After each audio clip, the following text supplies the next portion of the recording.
So we just got the new iPads in the studio, and in this video, we're going to focus on the new 10th gen iPad, with the iPad Pro in the next video, and answering the question, is the 10th gen iPad really that bad? Oh, and just a quick one, we've just received the new and improved Paperlike 2.1. We've always loved Paperlike for using the Apple Pencil with any of our iPads, and this new version, manufactured in Switzerland, keeps the same papery feel, but increases the transparency for a clear viewing experience. It's a brilliant addition to your iPad. Check it out by using the link below. Taking a quick look at the box, this is how it compares to the 9th gen box. So the 9th gen had an image of the side compared to the front, which is just how the box of the iPad Air looks like. And since we got the yellow color, the iPad branding matches the color that's inside, and the Apple logo matches it as well. Okay, so let's break the seals and reveal the completely redesigned base iPad.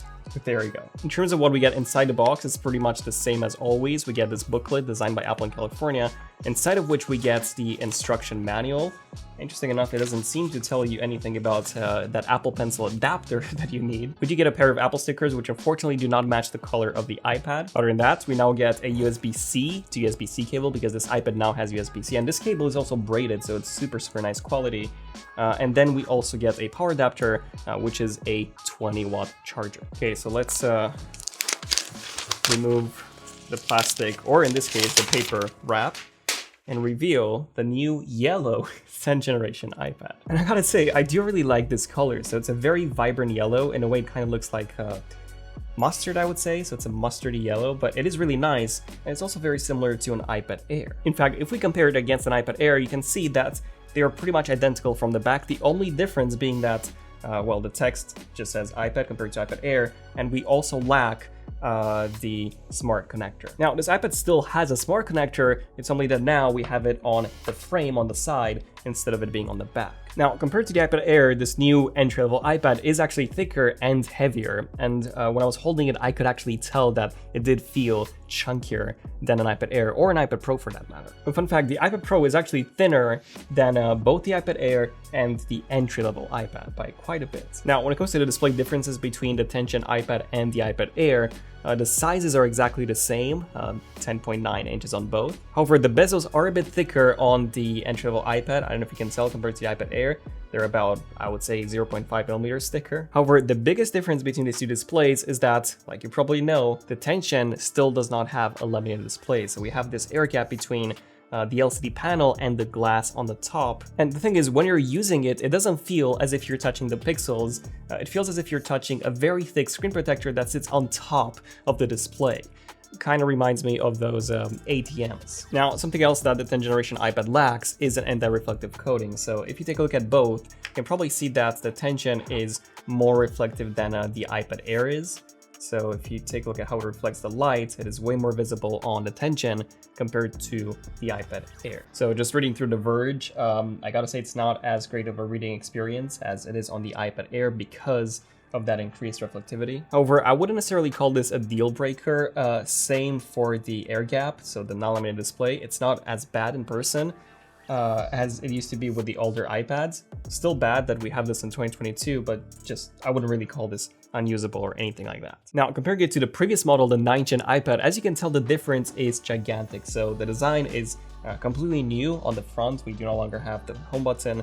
The top and the bottom bezels are significantly thinner. Also, the new model is quite a bit shorter than the old one used to be, as you can probably tell. However, the new model is also wider than the old one used to be. Now, going back to the front, the display is 10.9 inches compared to 10.2, so we do get a larger display. However, the bezels on the side, as you can probably tell, are actually thicker than they used to be on the previous model. The brightness is pretty much the same on both models, and same goes for the non-laminated display. And just a very quick bezel comparison between all the iPads with this squared-off form factor. So the entry level has the thickest bezels, the iPad Air has slightly thinner bezels than the entry level, and then the iPad Pro has slightly thinner bezels than the iPad Air. Now, alongside the 10th generation iPad, Apple has also released a brand new Magic Keyboard specifically designed for this new iPad. In some ways, it is actually better than the Magic Keyboard for the iPad Pro, while in others, it is way worse. By far, the best thing about this new keyboard is that we have a full row of function keys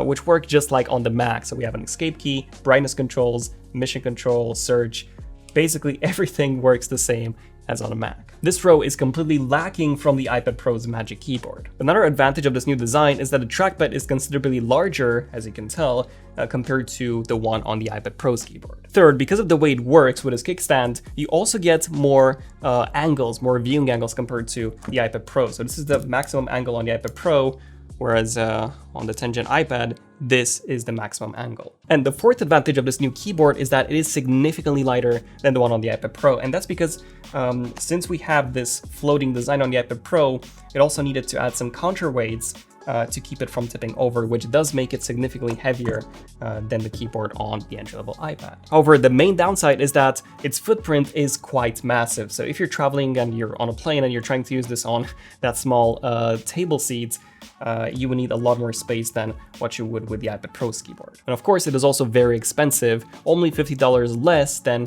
the Magic Keyboard on the iPad Pro, and it is also lacking that USB Type-C cable for pass-through charging like the iPad Pro's keyboard has. And another downside that we literally just discovered is that it doesn't have any backlight like the iPad Pro's keyboard does. Now, the new 10th generation iPad has also relocated the front-facing camera to landscape orientation now, compared to the portrait orientation that we have on the iPad Pros and the iPad Air. And because of this, when you're in a video call and you have the Magic Keyboard attached, the viewing angle is going to be much more natural, so more similar to how it is on an actual MacBook, compared to this weird side angle that we have with the iPad Pros and the iPad Air. So it is a bit weird how Apple hasn't updated the Pros and the Airs to this new landscape orientation. But now we need to talk about that Apple Pencil situation and see if it's really that bad. So on an iPad Air or an iPad Pro, you get the 2nd Gen Apple Pencil, which magnetically attaches to the side of the iPad for pairing and for charging. However, on this 10th Gen, they kept the 1st Gen Apple Pencil, but because the iPad itself now has a USB Type-C port,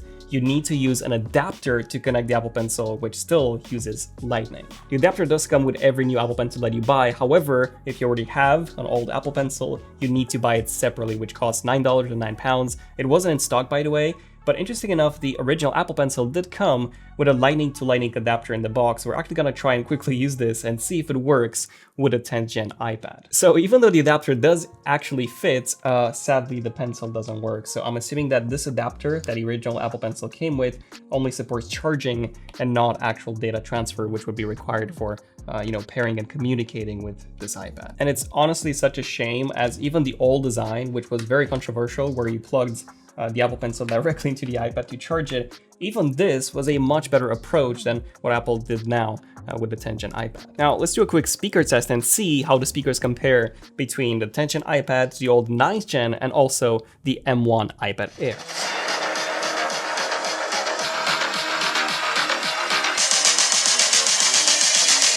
I just wish I knew.